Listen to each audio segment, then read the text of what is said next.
How exactly did a renegade police officer and fabled Angel of Omega turn into one of the best companions in all of Mass Effect? Garrus's journey into becoming the best sniper, the most loyal squadmate, and Shepard's best friend is one that took place mainly off-screen than on. Let's dive into the hidden backstory and growth of our calibration-loving Turian to learn why our commander admitted there's no Shepard without Vakarian. To do that, we have to start at the beginning, on the grassy plains of Palaven. When Garrus is in his element, he's either sniping an enemy from 100 meters out or calibrating the Normandy's gun an extra 0.5%. He's calm, cool, efficient, and one of the most elite Turians in the games. But he wasn't always like that. When he was younger, he only wanted to give up, but his father had other plans. In the grassy expanse of Palaven, Garrus's father ordered him to snipe bottle after bottle, even after his arms were burning from exertion. As he battled through fatigue, his father, Castus, emphasized one thing Garrus had to remember above all else. If you give up on something when it gets hard, you're never going to make it anywhere in life. With that message ringing in Garrus's ears, he took his first steps into becoming the best sniper Mass Effect has ever developed. As he grew, Garrus continued to rise above his peers, and was even recognized as a potential Spectre candidate. But then, before he could head off to a promising summer scholarship, disaster struck. Garrus's mother was injured in a hit-and-run incident that left her in the hospital. Garrus immediately dropped everything to be by her side, and though she pulled through, Garrus quickly turned his anger at her condition to his father's absence.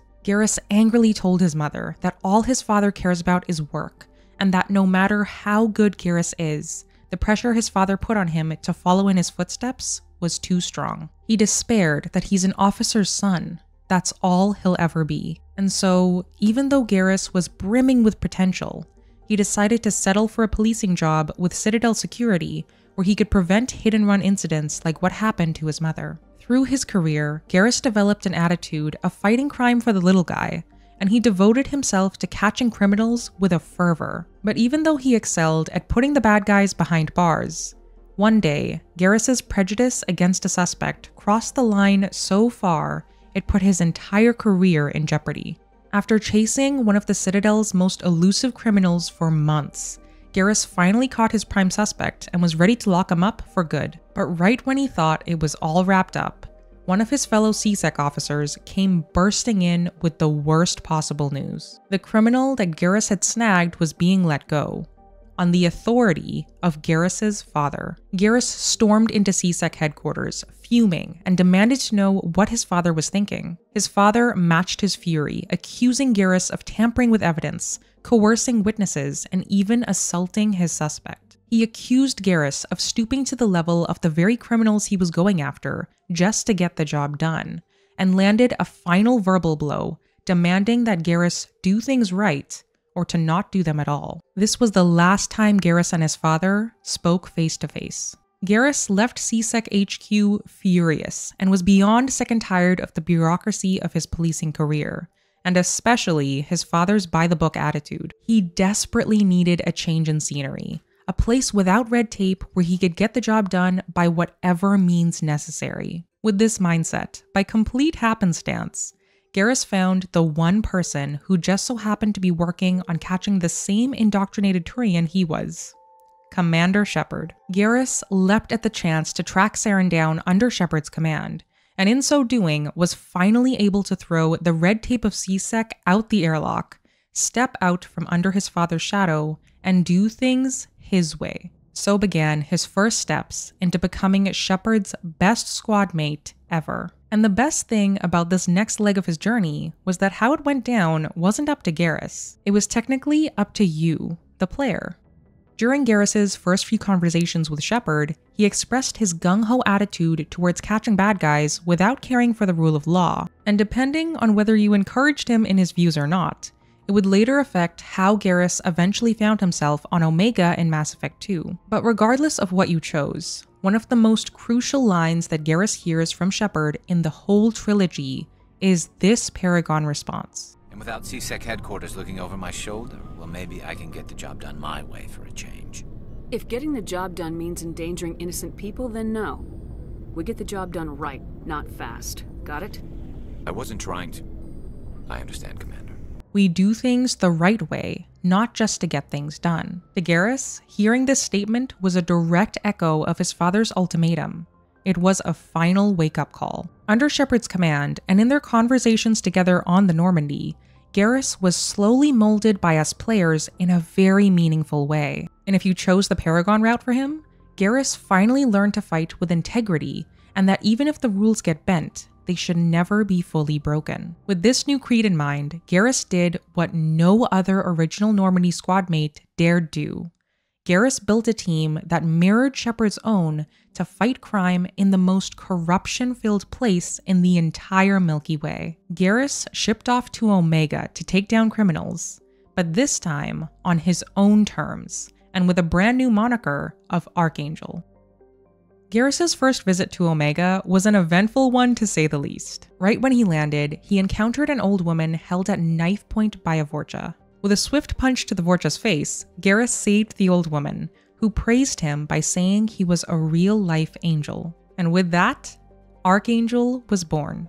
After his new moniker took off, Garrus embodied Shepard by building a team of 12 who were devoted to cleaning up Omega's streets. Garrus sniped his enemies left and right, and led his team with the calm, cool, and collected manner of his C-Sec days. Doing things his way was working, without a single piece of red tape in sight. But then, just when Garrus thought he had finally proved his father wrong, he was blindsided by a personal betrayal. His fellow Turian squadmate, Sidonis, sold out his entire team because another gang threatened to kill him if he didn't cooperate. In a single swift attack, Garrus's entire squad was killed, and he put the blame solely on himself. Backed into a corner with multiple gangs ready to silence him forever, Garrus realized that his father was right all along. He hadn't done things the right way, and now it had cost him everything. In his apparent last moments, Garrus called his father to apologize for not listening to him back when he was a C-Sec officer.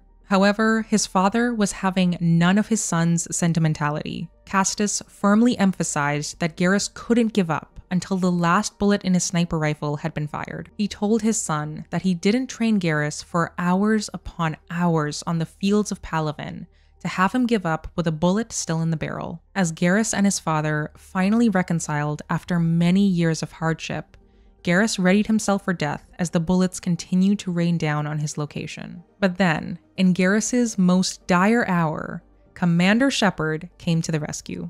After one of the best return entrances ever, Shepard and Garrus teamed up as if they'd never been parted to defeat the gangs out for Archangel's blood. Garrus gained a scar on the way out of Omega, however, it just added to his new renegade aura of self-enforced justice. As Joker so eloquently put it, Garrus finally pulled the stick out of his butt and started beating people up with it. And with that stick, Garrus set his eyes on his next target, Sidonis, the squadmate that had betrayed him. As the player, we were once again able to influence if Garrus killed or spared Sidonis.